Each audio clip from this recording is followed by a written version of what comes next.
میں سید مفیز اپنے چینل کراچی کی آواز سے آپ سے مخاطب ہوں۔ گزشتہ 48 گھنٹے اور خصوصاً 24 گھنٹے سے پاک افغان بارڈر پر باقاعدہ جنگ شروع ہو چکی ہے۔ افغانستان جو خود کو برادر اسلامی ملک کہتا ہے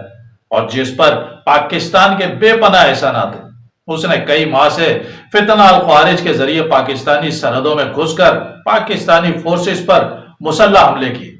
جس میں کہ ہمارے کئی جوان اور افسر زخمی اور شہید ہو چکے۔ پاکستان شاید دنیا کا وہ واحد ایٹمی ریاست ہوگا کہ جس کے پاس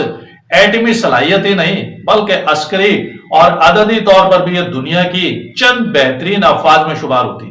وہ اپنے ہزاروں افسر اور جوانوں کی شہادت کے باوجود صبر اور برداشت سے کام لیتے ہوئے اس طرح ریئیکٹ نہیں کر رہا کہ جیسے کہ اس کی صلاحیت ہے۔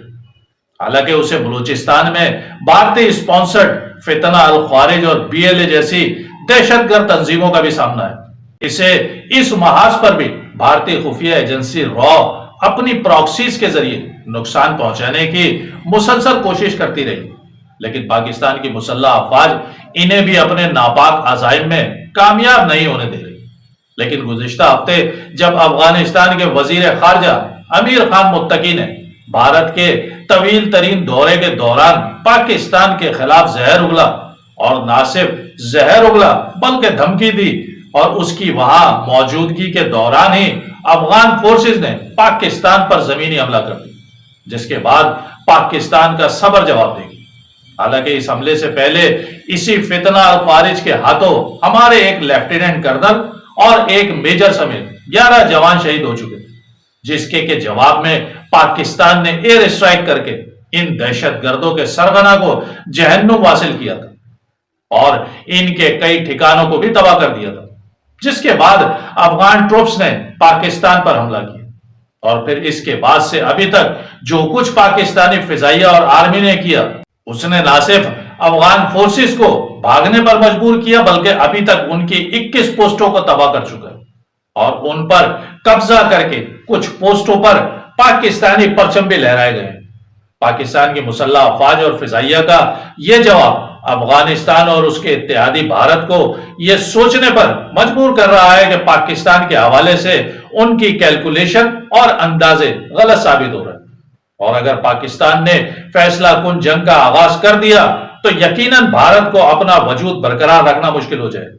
لہٰذا افغانستان کو فیصلہ کرنا ہوگا کہ اس نے بھارت کے ہاتھوں استعمال ہو کر اپنی مذہبی اور تہذیبی روایات کو پامال کر دیں، یا پاکستان کے ساتھ مل کر بھارت کے ناپاک عزائم کو ناکام بنا دیں۔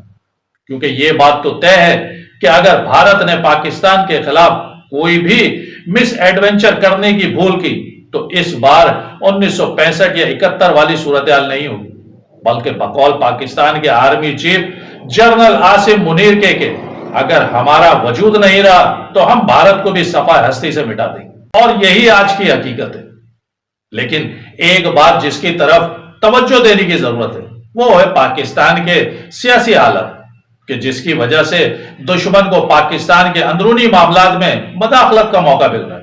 اسے ایڈریس کیے بغیر سرحدی محاذ پر یکسوئی کے ساتھ دشمن کو شکست دینا ذرا مشکل ہوگا، کیونکہ دشمن جب عسکری طور پر ناکام ہوگا تو وہ پاکستان میں خود اپنی ان پراکسیز کو متحرک کر دے گا، اور ریاست پاکستان اور اس کے آئینی ادارے ان ایکٹیویٹیز کو جب تک پوری طاقت کے ساتھ نہیں کچلیں گے تب تک دشمن اپنی سازشوں سے باز نہیں آئے۔ اس وقت جو کچھ لاہور اور اسلام آباد کی سڑکوں پر فلسطین کی یکجہتی کے نام پر سرحدی محاذ سے توجہ ہٹائی جا رہی ہے، جس طرح ایک جماعت سوشل میڈیا پر پاکستان اور فوج کے خلاف کھلی جاہریت کر رہی ہے، جس طرح سندھ میں قوم پرست جماعتیں پاکستان کے خلاف اعلان جنگ کر چکی ہیں، اور کے پی کے میں جو کچھ مسلح افواج کے خلاف اور ٹی ٹی پی کے حق میں بیانیہ بنایا جا رہا ہے، اور افغانیوں کے خلاف پاکستان کی پالیسیز سے اعلانیہ انحراف کیا جا رہا ہے، یہ سب قابل تشویش ہے،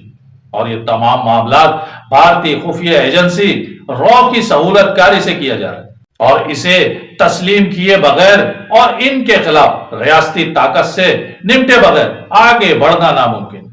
کیونکہ کھلے دشمن سے لڑنا آسان ہوتا ہے بنسبت چھپے دشمن کے، اور پاکستان کو ہمیشہ سے خطرہ چھپے ہوئے دشمن سے ہی رہا ہے۔ اور دوسری طرف حکومت پاکستان کو بھی کھل کر ایک فیصلہ کرنا ہوگا کہ افغانی نو مور، ان کو پورے پاکستان اور خصوصاً کراچی سے چن چن کر بے دخل کرنا ہوگا۔ یہ ریاست اور اس کی سلامتی کے دشمنی نہیں ہے، بلکہ اب تو یہ شدید خطرہ بن چکے